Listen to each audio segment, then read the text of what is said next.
Welcome everyone to this new episode of Elevenses, the podcast about business aviation, which is here to let you get more insight about the world of private jets. My name is Martina Vincenzi.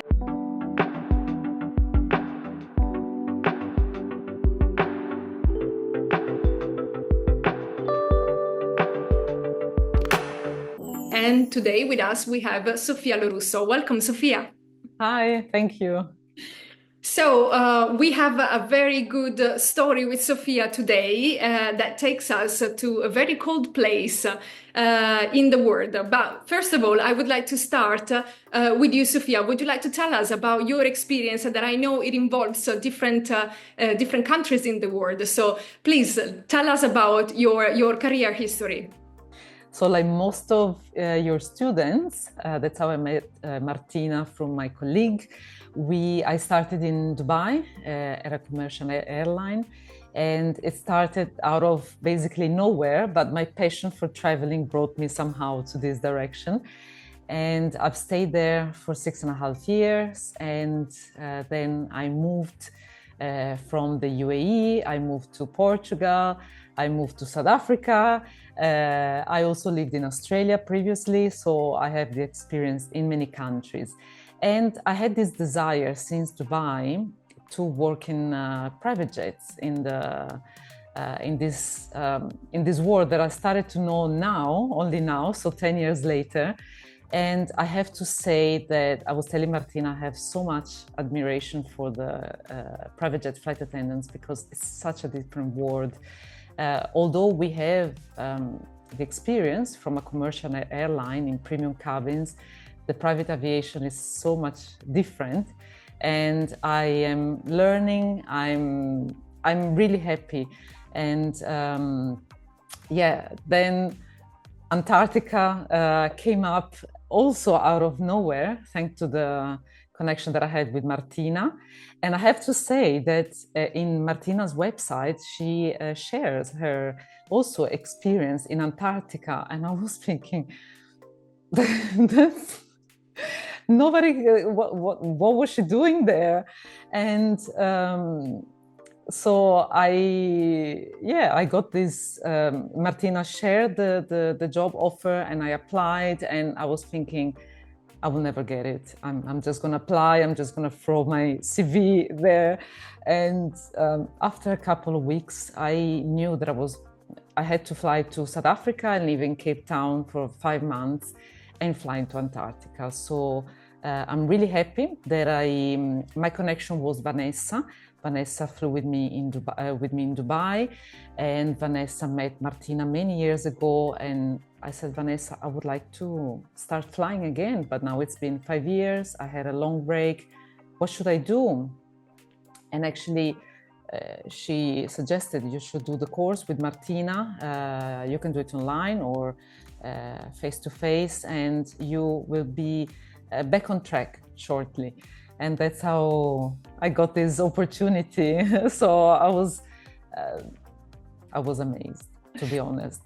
Yeah, in fact, I did fly to Antarctica only once in my career with the private jet of an owner. So it was actually quite interesting the way we got there. And I remember, I just been pulled out as a freelance. So I received a call of a captain that I knew, and he just asked me, are you free for the next couple of weeks? And I said, yeah. It was so pretty much a low season for freelancing. I said, yeah, I am. Do you think you can be in London tomorrow? Yeah, I think I can do that. Okay, because so get in London and then I'll tell you the plan. And then once I arrived in London, he just told me, yeah, we're about to fly to Cape Town. We're going to spend a couple of days over there and then we fly to Antarctica. And I say, what do you mean? So that was an amazing experience. I remember the overwhelming silence over there. It's unbelievable, like defeating silence. Yes. Yeah. Yes. It's a unique place, I have to say. That's why people want to go there. Yeah, very much. And it's untouched pretty much by the humans. So you can really see the power of nature. You can really see ice melting, yes. You can see in summer, yes. Yeah. You can see some wildlife. The good thing that I keep saying is that when winter comes, nobody can go there. So the scientists at the stations, they are pretty much isolated for the whole winter. They have, as I checked to them with the British, with the Germans, with the Danish, they had all the facilities, the gym, they have meals prepared. But this allows the continent to stay untouched for a little bit. And also because it's so cold to wander around, you cannot really do much. Yeah. Yeah, plus during winter is a constant darkness. Yes. So yeah, effectively you can go to Antarctica just about 3 months a year. Yes, it's very short. Yeah, which is cold, but not so cold, let's say. Minus 15, minus 20 when I went there. So yes, you still have to be like fully equipped in order to make it happen. But yeah. So what type of destination is Antarctica? What kind of people do actually fly to Antarctica? Now that you probably we should also describe exactly your type of operation over there. So you were doing flights back and forth. And yes, it was one flight a week, one flight every 5 days. It's pretty much standby the whole time because it's weather related. And actually, twice only in the 2 seasons we had to go back during the flight to Cape Town because the weather got worse, so the aircraft cannot land. The condition of the runway is constantly checked. They have machines and they're grooming the ground the whole time before the flight. I think it's 12 hours. So the runway is taken care of. And then, so it's the runway preparation and the wind, so the weather. Because if something happens, and that was explained to the client, we have an aircraft on ground, a big aircraft stuck in Antarctica. So, but luckily the next day we were able to go. So the clients, I think they undergo a briefing like we do, and they understand fully the situation. So the clients, we had a lot of influencers. They are invited from the company. We have some families. We have couples. So we had a couple that got married, let's say unofficially in Antarctica many years ago. Yes, I think they were. Yeah. I was there. I remember this couple. I remember the lady with a, you know, like a ski jacket, or even more than a ski jacket, and the white of the bride. Yes. You know. And they came back last season, so 2023, 2024. They came back to celebrate their 20 years anniversary. And I was like, wow, imagine them coming back and seeing the evolution of the company, the camps, the experience. And they probably flew on the private jet. Now they're flying on the big Airbus. And we had also solo travelers. We have some kids, I would say not as many, also because it's related to the conditions and what they can do there. But everything is heated inside, so it's amazing. The services that are provided in Antarctica. And I would say that so we fly once a week from November until February. First of all, we fly the staff. The first 2 to 3 flights are only people that are working there. So we position them to Antarctica, and then they prepare the camps, they clean, they set up the whole environment and from scratch. And then we start to bring the clients. And there are many different camps also going to the South Pole. These people are Russians, and they are customized to just stay alone in the middle of nowhere for many months, just minus 30 degrees. And they told me it's just Russians that can manage these conditions. And at the end of the season, again, we start to, after the last passenger flight, it's only staff. So we start to bring back the staff. And then a couple of weeks pass before we actually collect the very last people. And the very last are the ones that then head to Canada because they have aircraft, DC-3, flying back to Canada. So we close the doors and there is literally 3 people standing there on the ice. They pack up the last things and then they fly back to Canada. And it's mind-blowing, the whole operation, see everything behind the scenes, and talking to the customers, because together with them, you're always, every flight, you're always amazed. It's like the first time. And there are also the options of customers flying with their own private jet.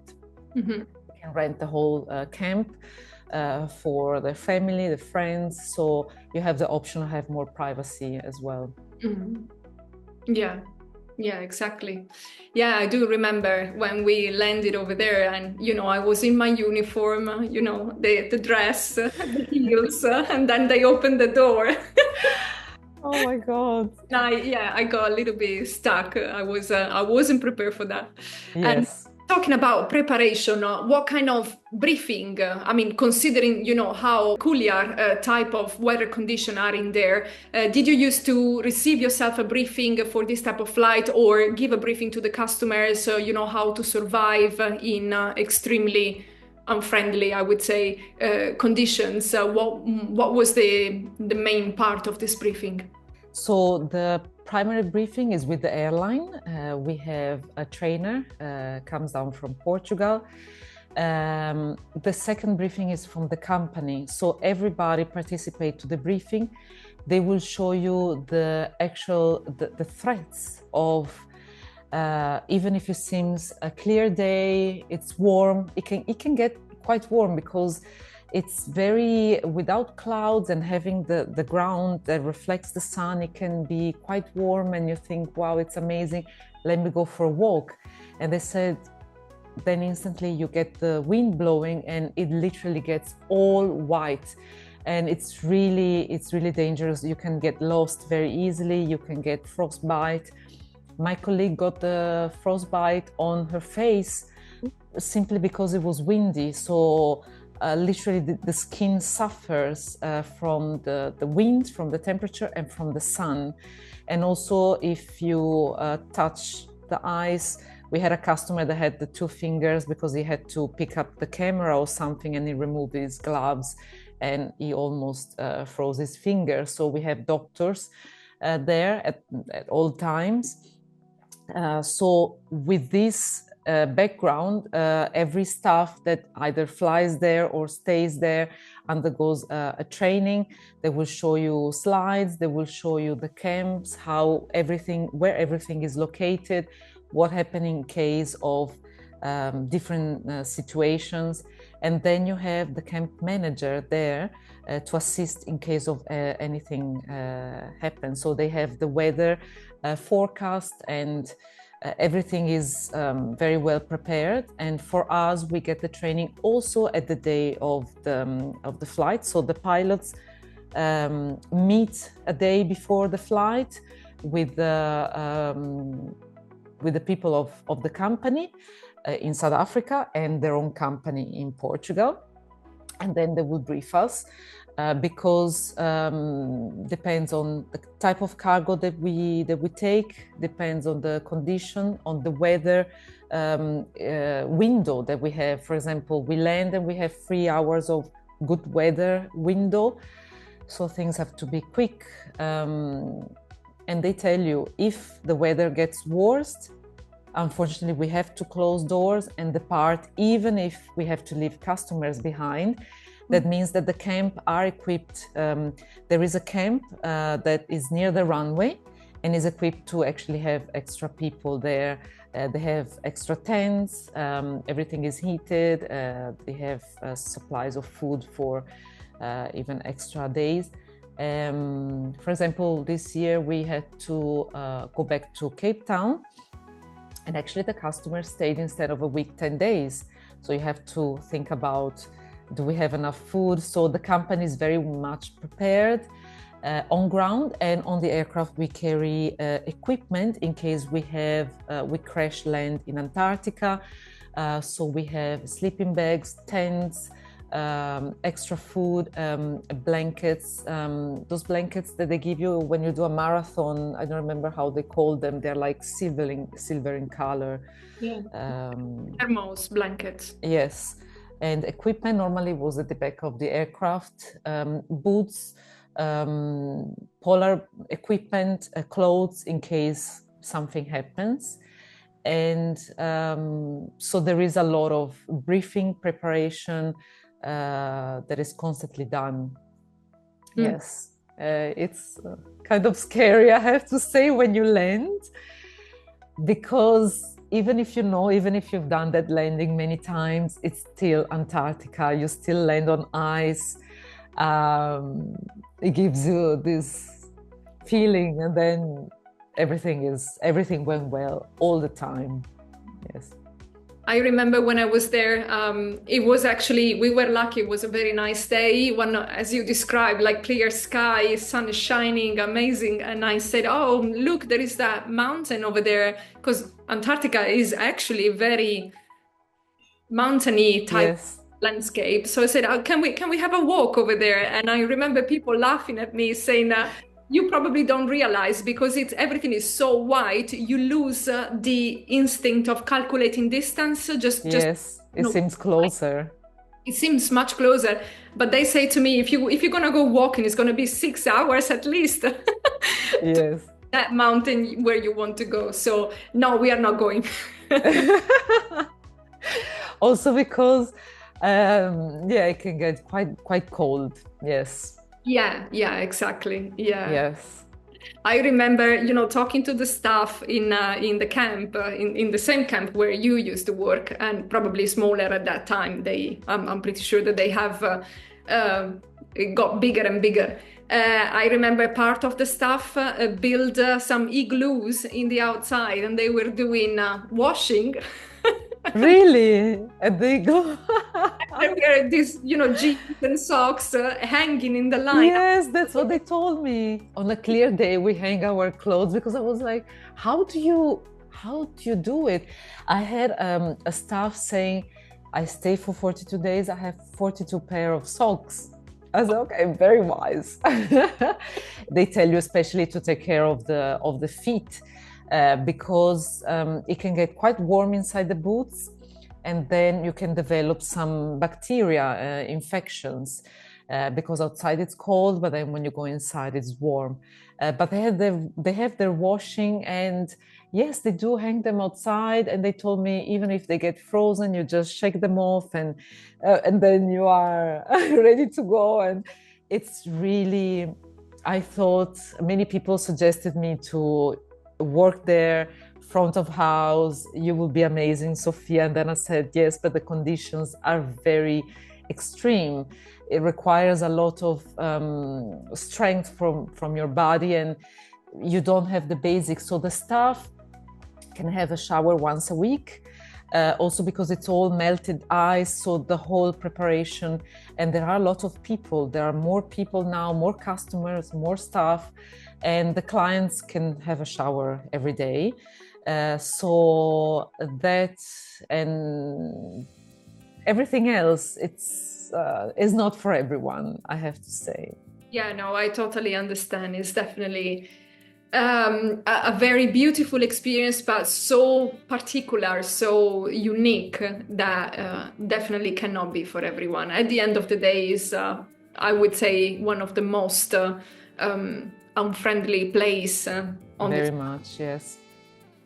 Many times we had to get rid of water, as you said, in private jet, if you have the jet on ground for many hours. Also for us, we had the plane on ground for many hours. We had to remove all potable water. And so for the flight back, we had to provide bottles of water, wet wipes, something to, for the customers to enjoy the flight. And it can really be challenging. But luckily we have facilities there that can provide the hot water. So we had the flasks to provide tea or coffee. But it is a challenging location. I remember my way back, they provided me with a cylinder of ice, freshly extracted. Oh, wow, from Antarctica.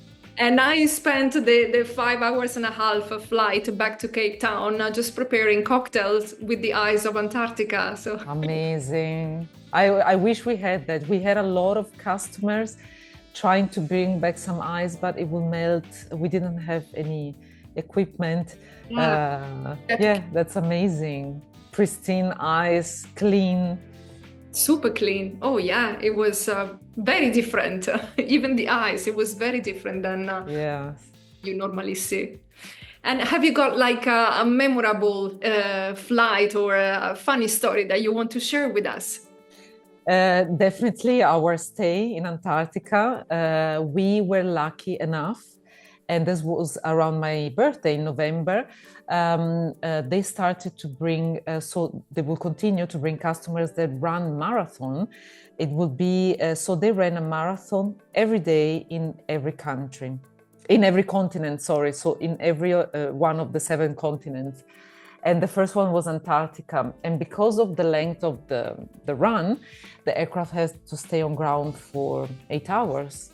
So they provided enough, the APU, GPU for the aircraft, so they didn't have to burn the fuel. And then they told us, you have to stay, I think, in Antarctica because it's you will be not legal to operate the flight back. And we had the privilege to stay at the camp near the runway for 4 to 5 days. And we got to, of course, I had to go everywhere, talk to everyone. So we see the chef organization. The chef doesn't leave the kitchen. They receive the food. Most of the time is frozen, already prepared. And so the chef has to prepare the food for the customers and also for the staff that works there. And they were doing some trials on passenger food, and I have to say, amazing. So we tried that. We spoke with the Canadian crew that brings the customer to see the emperor penguins. They go to the South Pole and they go to the other camp. And we saw the aircraft. We went into a crevasse and we hiked one of the nunataks, which is the top of the mountain. So you can imagine what's underneath. How high is the mountain? You see, it looks like a seagull. It's white, so they fly there and they lay their eggs there. So I don't know how they do it because it's freezing. And then on our way back, they told us on the radio, you need to rush because there is a penguin on the runway. And then they said it never happens, or it happened twice, that there is a penguin coming from the coast to the land. I don't know if the penguin probably smelled the food that it's prepared, I don't know. And this penguin was on the apron and it was just wandering. And the moment you approach the penguin runs and then lands on the belly and then slides, and they are so quick. And they said, you are lucky because we almost never see them. And probably is a lost penguin or one of the members of the colony that is willing to do this to maybe find new food. I don't know. So this was the most amazing experience that I got to live in this life. And also the flights are very, everything, even if we have very important people, they're very informal because the place itself brings, first of all, when they come back, they feel really they have survived. They have been polar explorers and they have survived. And you see them, first of all, almost burned from the sun. They have their beards, and They are, some of them cry because one lady was crying because she didn't want to leave Antarctica, and she became so close with the staff. And I think it's such a unique experience. And I think you really disconnect, as you said, although there is access to internet, to Wi-Fi, you disconnect and you really connect with yourself, with nature. You have sauna facilities, you have, they created a pod heated inside where you can do yoga, so you can do meditation. And I think the place really helps to meditate. And I think one of the flights, I have to say, speaking on board, we had this group, it's called 7X. They are ex-military and they are raising funds for victims of people that commit suicides, of the veterans in the States. And they were such an amazing group of people, and one of them brought a skateboard. So because the aircraft is basically the customer's aircraft, he was going a little bit back and forth with his skateboard in the aisle, and it was fun. It was fun to chat to them and listen to their stories, and some of them come with the funny hats, because for them it's excitement. It's a moment. It's being proud to be able to be on that flight, is celebrating, is experiencing something that not many people are able to experience. As I talk to people, first of all, because the price, the location, and what it takes a lot of strength from your body, like the conditions are very extreme. Yeah, definitely. Yeah, but penguin. no, the penguin was amazing. It was amazing. And then he vanished. He ran away. I think he was scared as we approached him. Of course, you have to maintain. We are also, as I speak, I remember we receive a training from IATO regarding the wildlife. So passengers are also sprayed the shoes before leaving South Africa, so you don't bring anything into Antarctica. And yeah.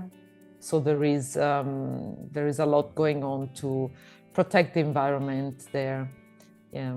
Yeah, that's good to know that they are also taking care of this part. Yes, and everything, because I was being hired from the company, I could listen to everything is calculated, the waste, everything is also analyzed, everything is checked, monitored, how much waste they carry back to South Africa, the impact, how many people are there, the impact of each person, of each flight. And so everything is monitored, and they know wherever you go. So the aircraft, when they go from, let's say from the, after we land there, they have to go to the South Pole. They can only go in a certain path, so they cannot fly in wherever they want to. Also to not to disturb the wildlife, stay at a certain distance if you are going to see the penguins. So everything is really monitored. Yes. Wow, amazing experience. Thank you very much, Sofia. Thank you. Thank you. Sharing this with us. It was wonderful, and I went back there memory while you were talking, and definitely it is something that changes you from within, I would say. Yes, we were very lucky, I would say. An amazing experience. Well, thank you very much. Hopefully we inspire somebody else to fly to Antarctica. Yes. Well, that's all for today. So ciao for now, and baci baci.